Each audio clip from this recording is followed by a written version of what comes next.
Um, so thank you everybody for coming for this. Did somebody just join or leave? No? Okay. I see Laura isn't on. Oh, yes, she is. I see Oh, her. I'm sorry. Sue must Sue. have just left. Okay. Oh, Sue's There back she now. is. Okay.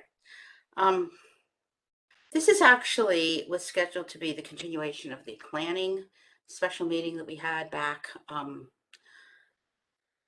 little over a month ago. And that means that it was for purposes of continuing to explore just issues concerning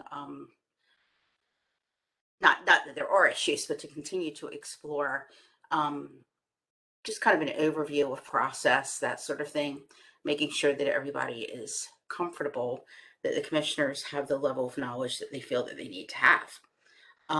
Since that time, two other, I guess I'm going to say categories of things have also moved into the meeting that we're going to have today.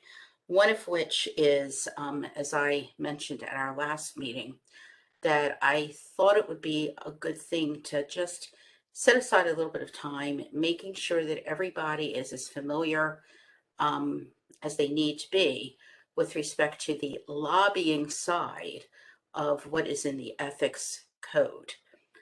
So much of what we see here has to do with the non-lobbying side, the training for public officials, which is all the employees, and the advisory opinions that come in from them. But there is this entire world of the lobbyist, the sections of the code that regulate lobbyists and that require reports from lobbyists and registrations by lobbyists, that also comes under the umbrella of what is within the purview of the Ethics Commission. And I really have wanted for to make sure that everybody has an opportunity to be fully educated on that. Finally, there are a couple of, it looks like, carryover items that we have from our last meeting. And they both involve issues that are appropriate only for a closed session. So I feel like what I'd like to do is to address those first, so that we have them out of the way and we know how much time we have available to discuss the procedural items. So with that, I'm going to ask for, you know what, first we should approve the minutes. So quite right before we go into closed session, we also have before us the minutes from January 4th, 2021. Has everyone had a chance to review the same?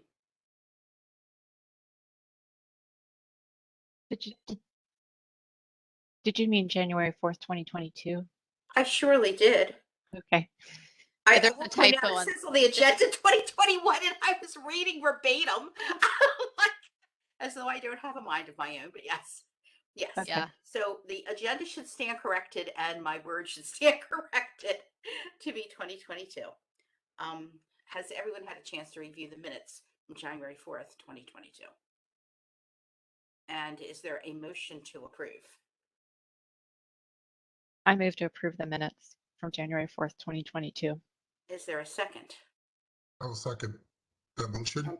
Any discussion?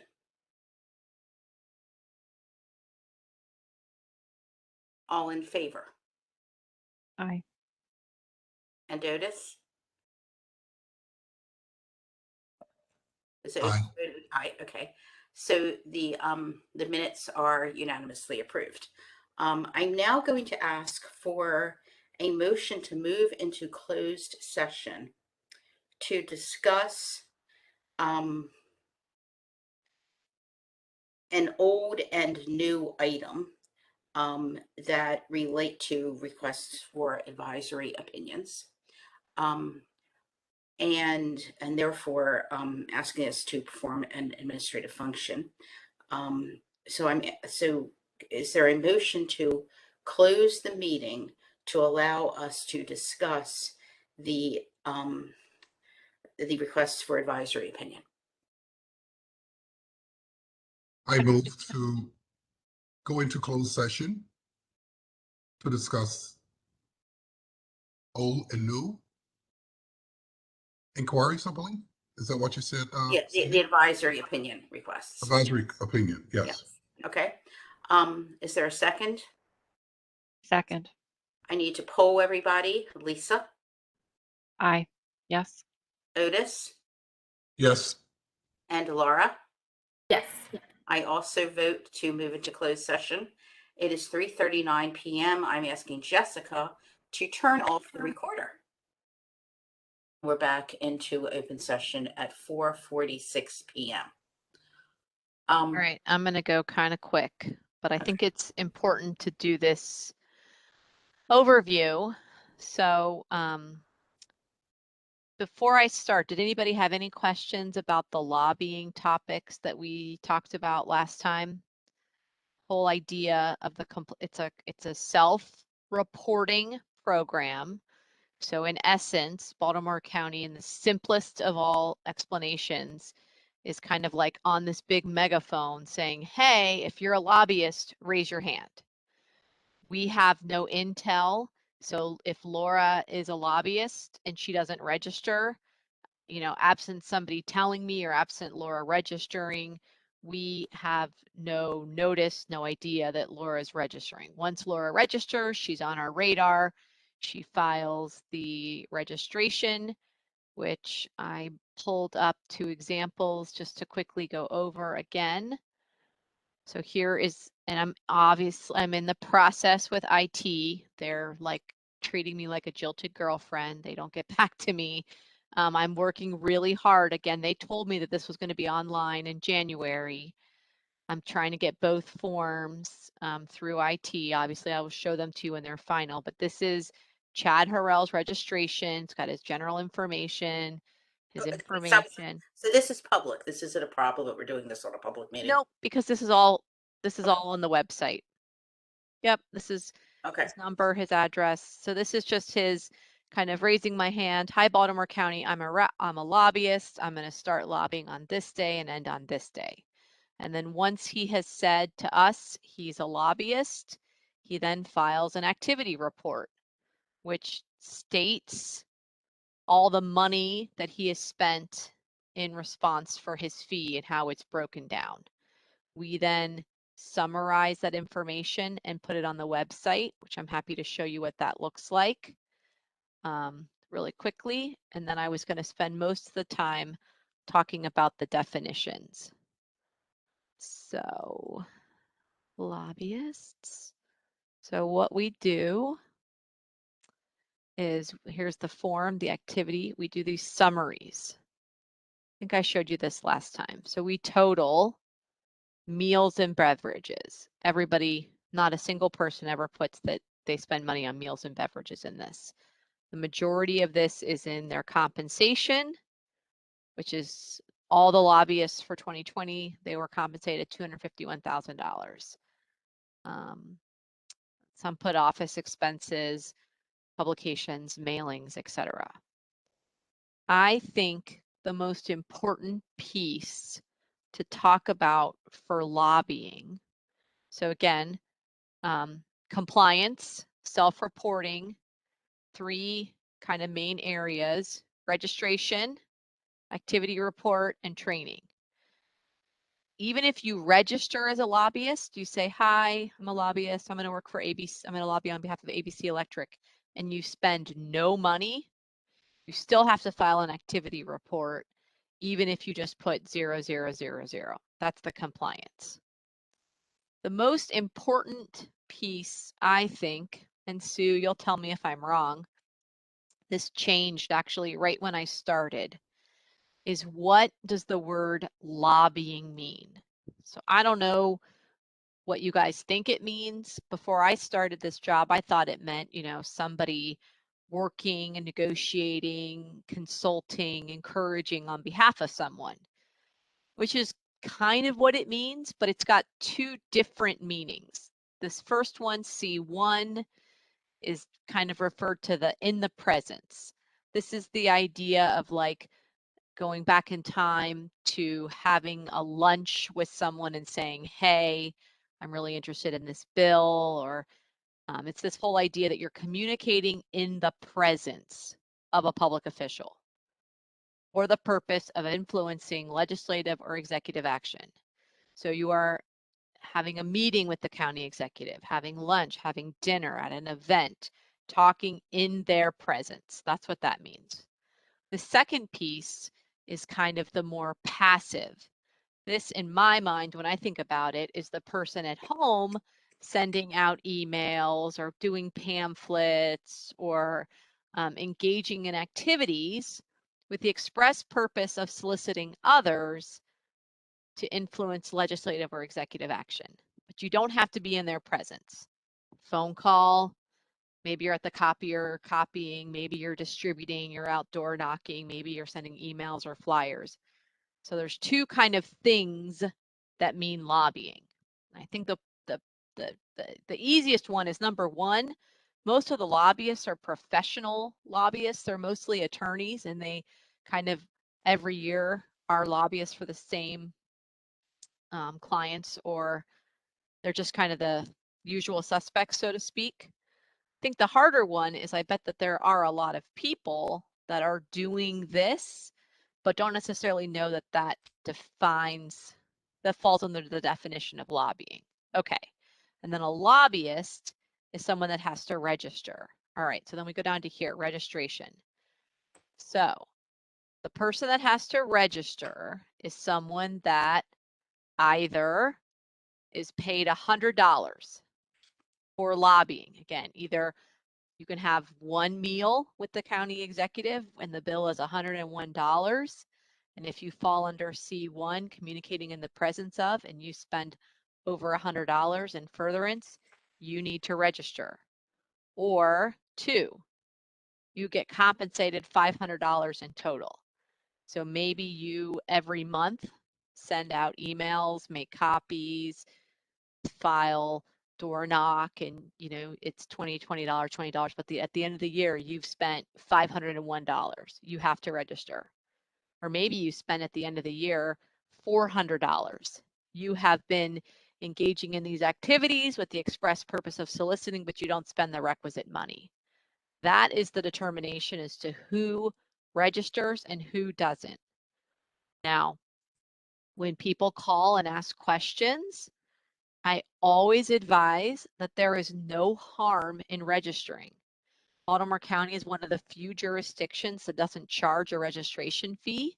I think that that's crazy and we should charge a fee, but as of right now, there's no harm in filing a registration. You can obviously terminate it at any point, and if you spend no money, you can file an activity report. A lot of the professional lobbyists get irritated at that. They say, well, I'm a lawyer, I'm just advocating on behalf of my client. Is it really lobbying? I'm monitoring the bills. I don't think I have to register. I bring this to your attention because it is self-reporting and in essence, self-regulating. But the commission has the power of criminal enforcement for lobbying, which is, I don't even think for the ethics stuff we have criminal enforcement. It's all civil. So to the extent that somebody doesn't have an omission or deficiency in their report, they fail to register, they don't do it properly, they're on a contingency agreement, the entity with which is in charge of compliance for this is the Ethics Commission. Questions about this? I don't know that this has ever occurred. Sue, has there ever been any enforcement action by the commission for lobbyists? Not to my knowledge. Not, at least not as long as I've been involved. Since we're stopping a second, I would like to ask a question if I could. I've had this conversation with others in the past, but if you went back to the definition of lobby, not lobbyist, communication in the presence of, is that being commonly read to include like a telephonic communication? No, my understanding, and this is from talking with Will Calhoun at State Ethics, this communicating in the presence of is like a physical presence with the person. If you're on the telephone with someone, that falls under 2, right, Sue? But these Yes. are new definitions. Right. And that's what's caused a lot of the concern, because I had a couple attorneys come up to me and say, well, I frequently go before, I meet with the planning office on behalf of my client to discuss a development they're working on. At what point does it cease being attorney practice versus lobbying? And that's where it's gotten, the change in the law kind of made it a little more gray. And I think for the most part, every registered lobbyist is also a lawyer, and they think that being a good lawyer is in essence also covers what they would do as a lobbyist. So they traditionally just report what their fee was and not how that fee was broken down. I think this piece about charging registration fees is something to think about. The state of Maryland has broken lobbyists into 4 different categories. They have legislative lobbyists, executive lobbyists. They have kind of this grassroots lobbyist, which to me is kind of like that PTA mom that's saying vote no on bill, whatever. And the way that they handle the lobbying fees is they kind of only charge the professional lobbyists the lobbying fees, registration fees. They don't charge registration fees to the grassroots lobbyists. But some jurisdictions charge $200, some charge $125, some charge $100. Right now, if we have approximately 200 lobbyists and they have to pay for each matter, they, as Cindy and Lisa will tell you, that's a $100 expense that they pass on to the client. To me, that's potentially $20,000 that the Ethics Commission can use to hire more assistants or get software or do other things. I think that at some point we probably need to start charging lobbying fees, if this is like kind of a horrible argument, but like everybody else does. We're kind of the only shop in town that doesn't. I have a question, Kelly. Sure. So and you just mentioned grassroots lobbying. Mhm. Would that be your local civic league president that may speak on behalf of a project that's coming to the community? For example, when the Guinness Brewery Company or Guinness Brewery was trying to open, as president of the Civic League, I was asked to speak to the county council on behalf of the project.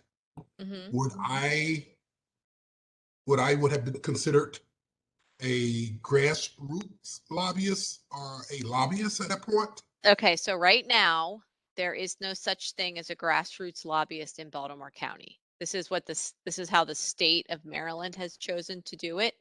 So to go back to our example, if you were tell me the fact pattern again, you're the civic leader head, right? Civic League president. Okay. So I think the question is, first, are you engaging in activities with the express purpose of soliciting others to communicate with a public official of the legislative or executive branch of county government for the purpose of influencing legislative or executive action? Sounds to Then you me have like to you look at are. the, Right, but I then know. you have to look at the exceptions. I know. Okay. But it sounds like you are doing that, right, Otis? That would be correct. Okay. So you meet the definition of lobbying. So Correct. now you need to determine if you have to register. So a person who engages in lobbying shall register if you spend in excess of $100 doing that. Did you spend more than $100 doing that? No. Well, then were you paid more than $500 to do that? No. then you don't have to register. But you do meet you see the difference? You meet the definition of lobbying, but you don't meet the definition of registering. I understand. Thank you. Okay. I was just going to pull up, if I could, quickly, the way the state breaks it down. So they say they have a legislative action, lobbyist registration, introduction, sponsorship of bills, amendments. They have an executive action, someone who's a, where is it? In the presence of executive action, grassroots lobbying. So they only, and this one's a higher number, $20,000, $2,000 for that one. And the other ones are $100 or $2,500. So I see that in coming attractions that I think will probably likely change to how the state is doing it. Any questions about this?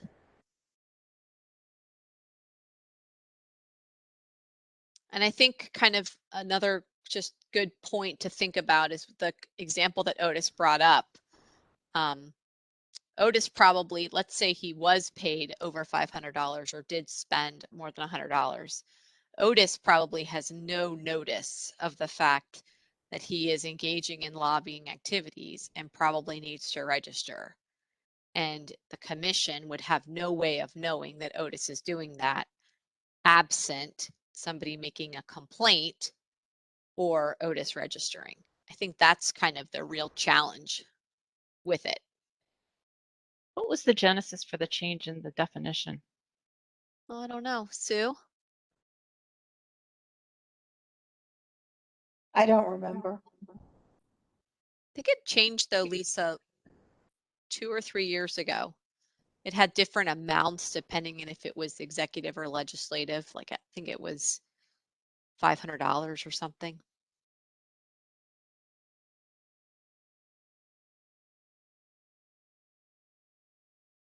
And Kelly, about how many people do we have registered? 200. Oh, so it is 200. Okay. But And that might what's not be 200 different people. That might be 50 people. Each of them are registered for 4 to 5 different things. Every matter counts as a different registration. Does that make sense? I think we have something so would like they be different? They wouldn't be different clients. They would just be different matters. they're different clients. It's the same They thing. could be different. I think there's like 80, somewhere between 80 and 90 people that are registered, and there are different matters. Most people, they register for one matter, they register for 2. And if we wanted to change this so that we did charge a fee, what do we have to do? You have to change the code. You would just have to, so I looked into it last year, 2 years ago. I had a WebEx with county council talking about it, and I showed them what the other counties charge. It's consistent. I think we would just ask someone to put it in a bill on behalf. I think a letter from the commission would be helpful. I think the feedback has been, and I'll defer to Susan, but the response from county council, some members were in favor of it. Some members did not want to charge the little PTA mom with being a professional lobbyist, which is, I think, to really do it proper, not only would you kind of restructure the lobbying definitions, you would have the fees based on that, like the state. I'm happy to send you the information I put together if you're interested in it. I would agree with that concern of the PTA mom. Mm-hmm. The other challenge, though, right, is that PTA mom probably doesn't even know that she is a lobbyist, let alone has to register. So that's what the state did. They don't charge. You only register if you're a grassroots lobbyist if you spend, like a professional amount of money. Hey, Kelly. Uh-huh. I have one last question, and Sure. this is the last one as it relates to that. Because I had a situation where there's a company in my community that attends our National Night Out program. And normally they will give us a donation every year for National Night Out. But there are times when the public affairs director will call me and ask if I could speak or talk on behalf of the company with county officials in reference to potentially some legislation or something that will affect that company. Mhm. And I'm thinking as you're speaking now about unbeknownst to me, would that put me in that category that you're making reference to? I understand the definitions. I think it would put you, I think that, yes, I think that doing that, communicating in the presence of a public official, to me, if you're speaking with them on behalf, that's, you're going to fall under C1. You're going to fall under the definition of lobbying. Then the question is whether or not you fall under the definition of who should register. So if you have spent more than $100 in doing that, maybe you have to drive somewhere, maybe it's out of state, maybe you, although it says Michael, well, exclusive of personal travel. specifically, I was saying that the money was given to the nonprofit organization that I head up. So in Well, that case, I think if they gave the nonprofit organization more than $500, and as part of that gift, you spoke on behalf, good or bad, with communicating about matters, Mhm. probably my advice to you would be you appear to fall within the plain language of the definition and the registration. And again, there's no harm in registering. You would file a registration, you would file an activity report, even if you put $0. The harm becomes in not registering and somebody filing a complaint saying you are in fact acting as a lobbyist, and then that would go to the commission. Sure.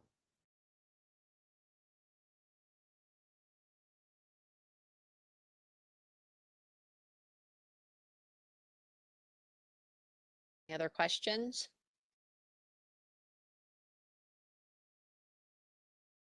Okay, 5:08. I got an email from Brittany Krim this afternoon saying that Jeff would be available at the end of January, and did we want them to send that email trigger? I said, please do not send the email trigger until the whole thing is perfect. And do you anticipate having this completed at the latest by February 1st? And she hasn't replied back to me, but that is, I believe, where we're going to be in 20 days is my guess. Can't hear you, Cindy. Sorry, you're on mute. You're talking now not about the lobbyists anymore, but rather about Form 1 and Form 2 that we've been talking about for so long at this point. Okay. All right, well, that sounds like the correct approach. I had wanted to also be talking in this meeting to pick up the conversation about how questions and issues come into the commission. The issue with communications that we talked about before. We now have been getting these inquiry logs for, I don't know how long it's been, maybe 4 or 5 months, however long it's been. And when we last were talking about this at the previous meeting, we discussed some desires on the part of commissioners to make sure that they understood how things were happening. I believe that there were some people who were also wondering about making sure that, I guess, that it's clear to people who are not on the commission or who are not, Susan or Kelly, right, or Jessica, who it is that they're writing to when they're writing, that kind of thing. Who is it that gets when we discuss this issue that it keeps being said all over the place that if you want to contact the Ethics Commission, you do so by writing to whatever that is, Ethics Commission at baltimorecounty.gov. So you all remember that package of issues and questions that we had talked about. We don't have much time left here. We had set aside till 5:30 for this, but I would like to at least address, and we'll see if we can go any further than this. That's just kind of a first basic question, which is, as you will recall, this all kind of the issue of the inquiry log started when I guess I had noticed the reference to, I don't remember how now, but 200 and some, I guess it was, inquiries that had come in that were reported in the report that was submitted in something like July of 2021.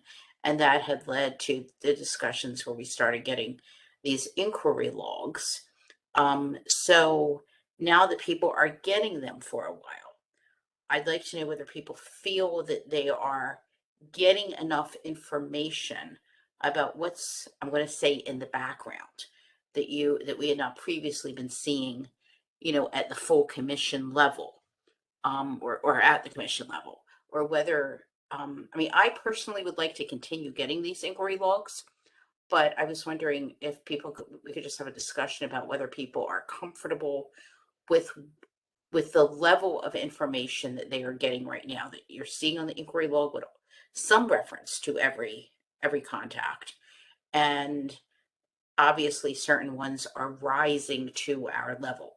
We seem to be having more complaints and advisory opinions to be dealing with. In our meeting last week, we had 4 that we were voting on the actual letters. I can't remember a time before when we had all that in one meeting, particularly when we had a meeting the preceding month.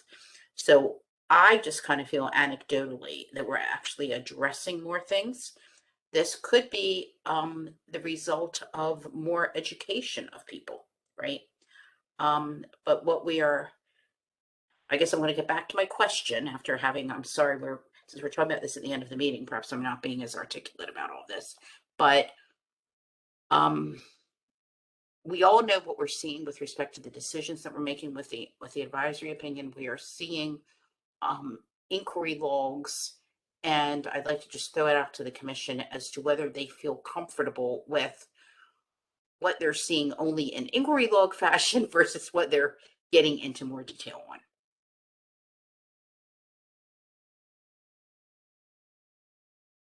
Do Otis, Laura, or Lisa wish to speak to this? So it seems to me that this could just be, I guess, my gut, because I don't have really an analysis of the data, but it doesn't seem like there have been quite as many inquiries in the last few months that haven't been opinions, like Cindy said. Am I reading that wrong, Kelly, or is that kind of what's going on? No, I think that the majority, I think Cindy, kind of like freaked out when she saw that number, but the biggest, most of those are the things that come in financial disclosure season. For the most part, I think all of the other inquiries absent financial disclosure can kind of be put in to 2 buckets. Pretty quick and easy, doesn't need to go to the commission, and things that should go to the commission. And Cindy sees now every email, even if it goes in the she sees every email. And it's like the process is like a little slower doing this, but it's fine for me to do it. And then I just, for the most part, if I send it to her, I kind of say between her and Susan or whatever, or Susan will say, this is how we're going to respond. I think you're right though, Lisa, in that I don't know how many we have thus far. I can't remember if we keep track of, they're on the calendar year, but if we have, I don't know, probably like 60 or 70 as of right now. We're going to get 100 in the next 2 months, but almost every single one of them is going to be question about financial disclosure issue. And this was my dream child in part because I was trying to figure out ways to ask for more resources when it was just me doing both jobs. And it occurred to me very early on that nobody understood how much work the Ethics Commission was. And an inquiry was an easy way to kind of like have a data point because there isn't data associated with it. And you know, some inquiries are quick and easy, and some inquiries take a lot of time, effort, and manpower. But I also want to say that I think that these upticks in advisory or opinions are directly related to all of the trainings that I have been doing and the Ethics Commission online class. And I think it kind of generates these issues. I think that's a good thing, but it's certainly making, you know, it's like a self-fulfilling prophecy in that it's making more work. So it seems that in December, I believe, as we discussed at the meeting last week, there were only 5 on the inquiry log. I am pretty sure we did not see the one for November. For October, for September and October, there were quite a few more, a whole lot more than 5. I don't remember how many, but you know, it looks like a list. It looks like a 3/4 of a page list, as I recall. So there seemed to have been this huge drop in December. I don't know whether it's an anomaly because again, we didn't see November. Well, that, you should have received those inquiries, and I'll have Jessica just again send. But by that, what I'm talking about is the inquiry log, just so we're clear. In other words, there may well have been some things during the month that you sent to me, Kelly. I'm not saying that you didn't. I'm talking about the log, the sheet of paper that lists them. She'll send that tomorrow. Yeah. There was a concern that was raised by Lisa at the earlier meeting that we set aside for planning, that revolved around whether there was enough detail in that log. And particularly when somebody is asking a question, whether it might be a good idea to actually document, not necessarily in an email to the other person, that could be or not be, but you know, if there's a phone call and somebody says, do I have to put blah blah on my financial disclosure? And then there will be something on the inquiry log that says question about financial disclosure. And typically it won't say anything more than that. Usually will not say what the item was that the question was raised about as to whether it should be on the financial disclosure. But it pretty much never, I think, will actually give what the answer is. And I believe that the issue that Lisa raised, this was at the past meeting, and we started discussing it and said we would come back to these things, is whether there should be more detail in the inquiry log. And I think that the reason that Lisa gave was that if, for example, somebody, like let's say you say, Kelly, oh, you need to put that on your disclosure form. And then they say later, oh, well, I asked Kelly and she said no, right? That if there's not like a recording of that on your side, it makes it harder for us to do anything. But I don't know if that's a real question, a real issue, a real problem in reality and practicality or not. But I'm just trying to cover some of these things that were left hanging last time. So maybe I should start to just ask Lisa, or if they'd like to speak on it, Laura or Otis, as to whether that's still something in your minds. And then, you know, Kelly can maybe inform us as to what in practicality, given everything else that she has on her plate, really makes sense to do. I just don't want to forget the fact that it was raised.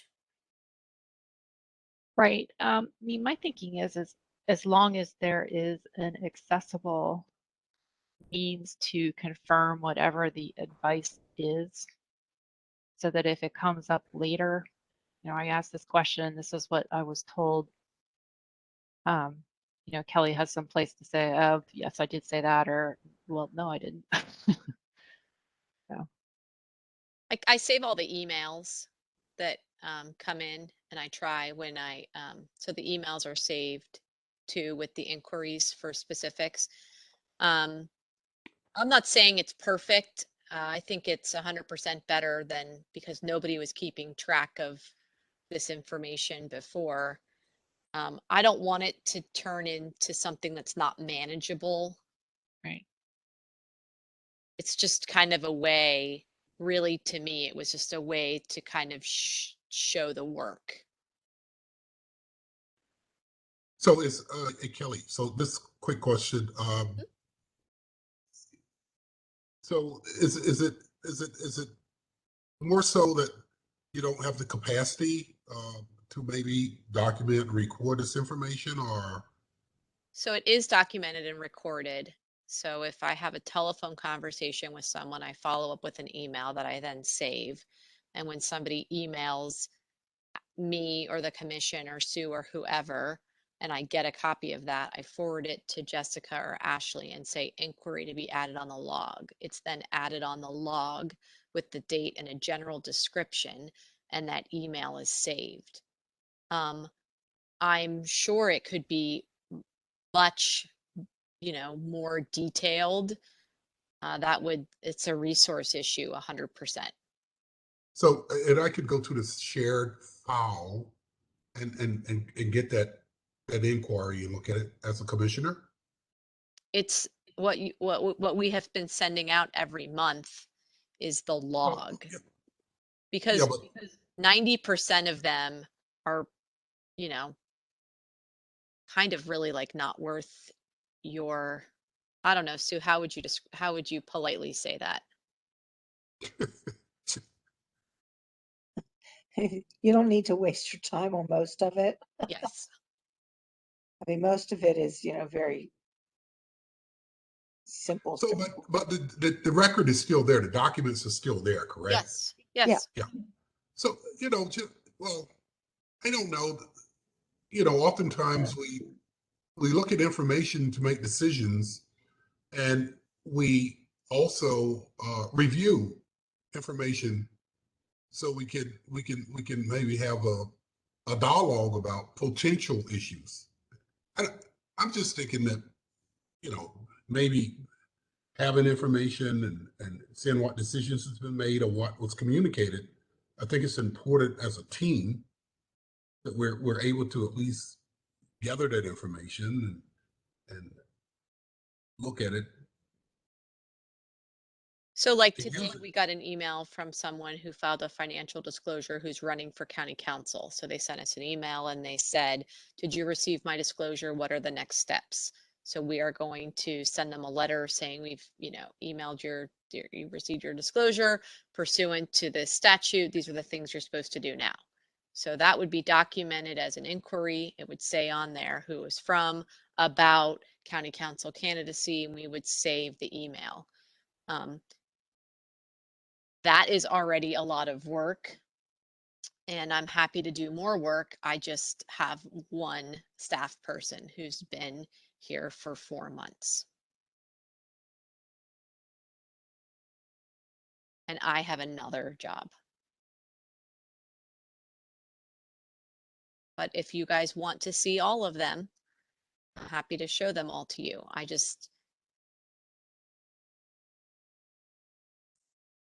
So maybe we need to figure out how we can help you get some additional people, Kelly. You think? Sure, Um, always it looking sounds for like resources. it sounds like we're asking for a lot, and you're overwhelmed, and you and Jessica are both. You're really just doing great pinch hitting here. You're making some things happen. No, But and you're not asking for a lot. I don't think once, again, I think that's the point of the inquiry log. I don't really think it's anything that doesn't mean you don't get to see it or want to see it. I just don't think it's worthy of your time, your volunteers. And again, if you want to see it, we're happy to share it with you. But it doesn't rise to the level of action being necessary by the commission. They're like routine administrative tasks. anything that is not even close, but like in the galaxy of something for the commissioners, Cindy gets a copy of those, and we then tend to have lengthy discussions multiple times during the week about them. Thank you.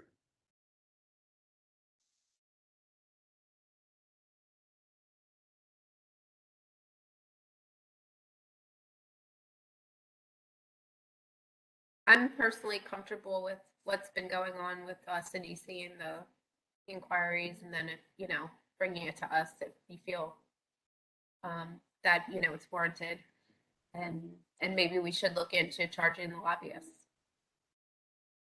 as a way to bring in some extra funds. I agree. Lisa? So I think I'm comfortable with what's how the information flow has been going, particularly since I understand it, Cindy. Yeah, and I'm sorry, Cindy, that you have had to look at all these emails, but since you've been looking at them as well, I'm comfortable with that.